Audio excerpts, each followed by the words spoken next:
In today's video, I'm going to share with you 7 helpful sewing tools that I think you should make instead of buying. If you're interested to find out, then keep on watching.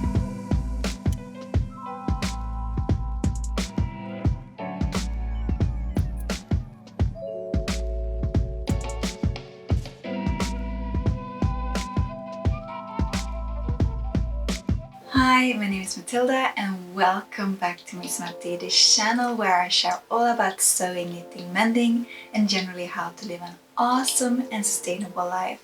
And in today's video I'm going to share with you 7 helpful sewing tools that I think you should make instead of buying.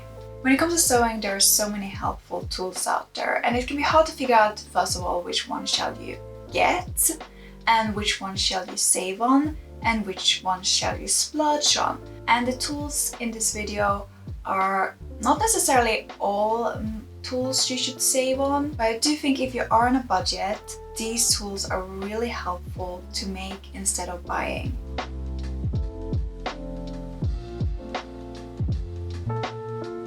The first item out is a pressing board. I don't know if you can see all of it in frame here.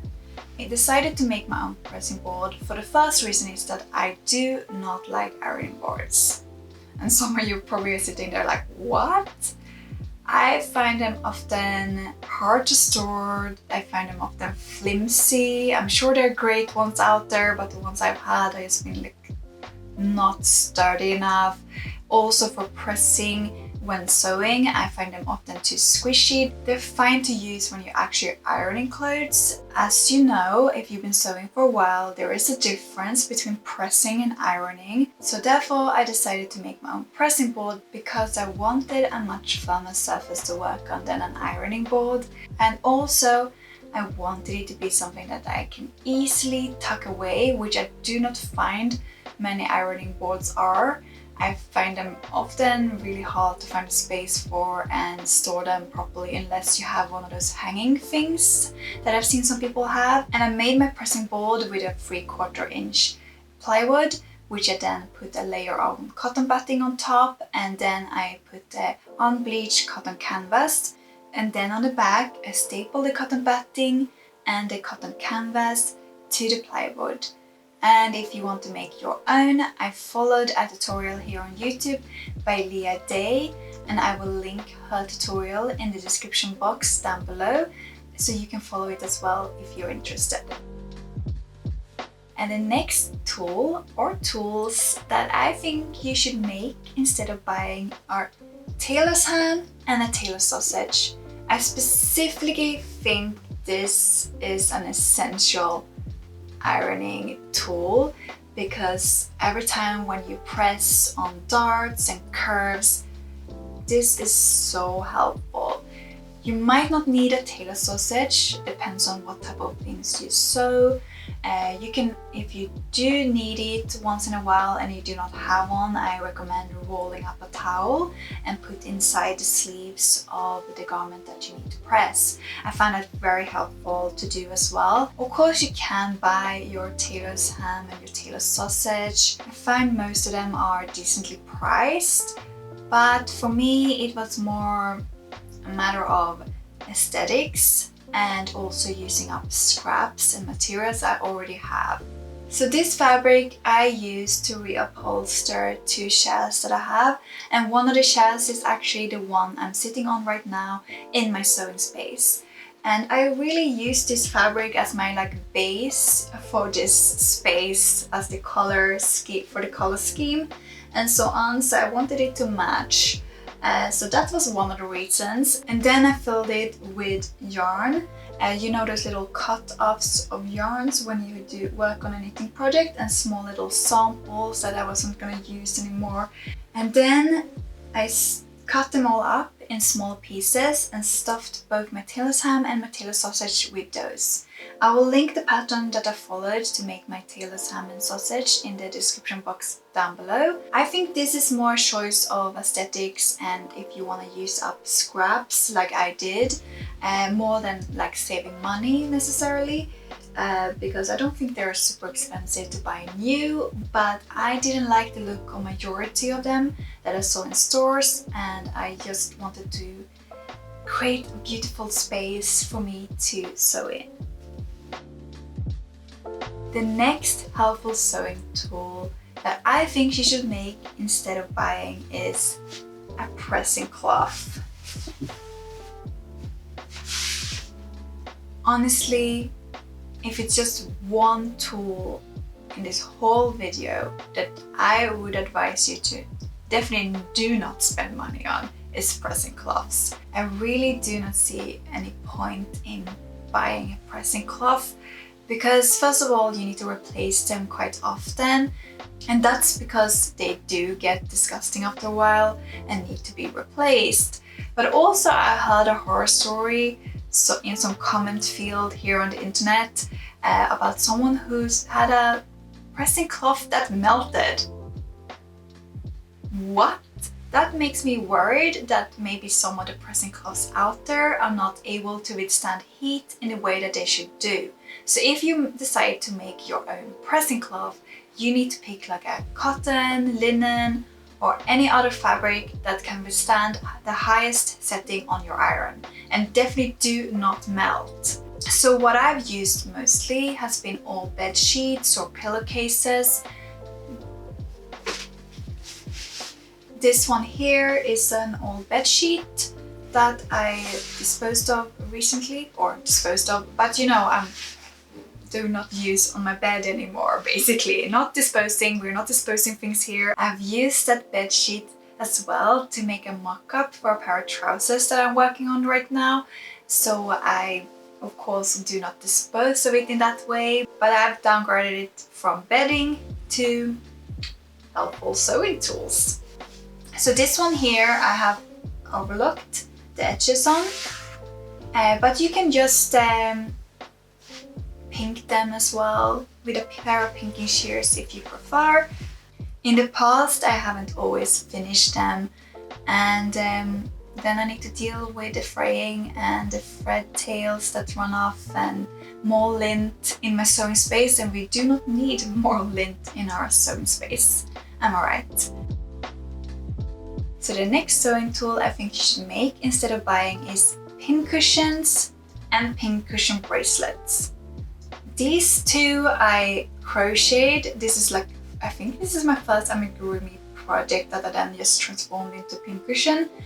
And this is a little chocolate jammy dodger that I pattern tested for my friend, and I use it as a little pin cushion. Of course, you definitely do not need to crochet them like I have done, and there are loads of great pin cushion tutorials online, and I think most of them are really cute and great scrap busting projects as well. This is my pin cushion bracelet. I wanted one of these for years because they're really helpful to have available when you're sewing and working, to grab a pin or put a pin away without having pins laying all over your surfaces. But I didn't like the look of majority of them. And I find actually this is a very overpriced item. I cannot speak for other countries, but here in Canada, when you go to like Fabricland, they first of all don't look that great, and I think for the price, they're not worth it in my opinion. So this one I made from a tutorial that Evelyn Wood has here on YouTube. I saw her beautiful pincushion bracelet that she was wearing in her videos, and I was very curious how she made it. And it wasn't only me who was curious about this, so she made a tutorial which I will also link in the description box down below. And this is actually just a bracelet that I got in the thrift store. Then I used some polyfill and this printed quilting cotton on top. The next helpful sewing tool that I would recommend you to make instead of buying is a dress form. I made a video recently here on my channel on the process of me making this dress form from a custom pattern to my size. If you're interested in checking that video out, I will link to that video both in the cards as well as in the description box down below. I do not think it's anything wrong with buying a dress form. There are great investments, but there are investments. Most of the good ones start from $300 and upwards. And if you want to have a custom one, I found this company that I cannot remember the name of right now, but they have these custom dress forms where they scan your body and make a full-on copy of your shape, and they cost around $1,500 I think, and that's quite a lot of money for most of us. I mean, if you have the money, spend it. However, if you want to save money and have a good dress form to your measurements, I highly recommend you to check out the Bootstrap Fashion custom dress form patterns. I know it can be tempting to buy one of those inexpensive dress forms. I used to have one of those that are made of styrofoam, and they're awful to work with. It was awful to pin in styrofoam, first of all, and secondly, the cover itself was of this awful polyester quality. As soon as you put a pin in, it created this little snag. It was awful to work with, but that was the only thing I could afford at the time. And the other type of inexpensive dress form that many people get is the adjustable ones. They seem like a great investment at first, but honestly, I found them hard to pin on, very tricky to drape on, because when you change the size, they don't really change, first of all, how your body changes, and secondly, they also create this weird gap which makes it really hard to drape on. So I highly recommend you to check out the video where I go through the whole process of making this dress form if you're interested in that, or actually save your money and invest in a really good quality dress form once you can afford it. So the next item I think you should make instead of buying is fabric baskets to store things in.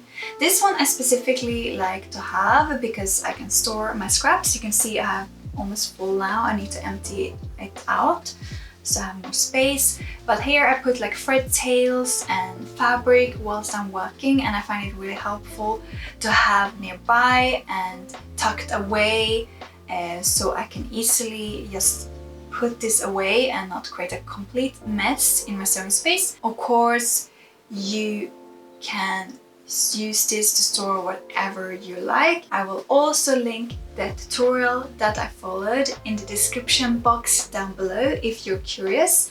And this is a very great scrap busting project as well. I think that's why I like a lot of the tools that I'm talking about in this video, because they can be such a helpful projects to do some scrap busting with.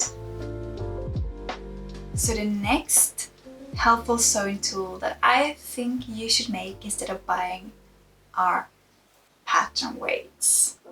So these ones are washers that I think I got from the hardware store, and then on my quick cut I just cut to size in this glitter removable vinyl in 2 different colors. So I have blue here on this side and silver on this side because I wanted to make them pretty. And yeah, there are lots of people out there that also have wrapped like scraps of fabrics around their washers. It's all up to you. Of course, you do not need to use washers. There are loads of other pattern weight designs out there, and I'm planning to make some more in the foreseeable future because I need more, and I also have too much scraps in my stash. Don't we all? And that's another great scrap busting project. I hope that gave you some ideas on what to save money on when it comes to sewing. And if you know of any other helpful sewing tools that you think we should make instead of buying, let us all know in a comment down below. And if you like this video, you most likely will like these videos over here. And until next time, bye!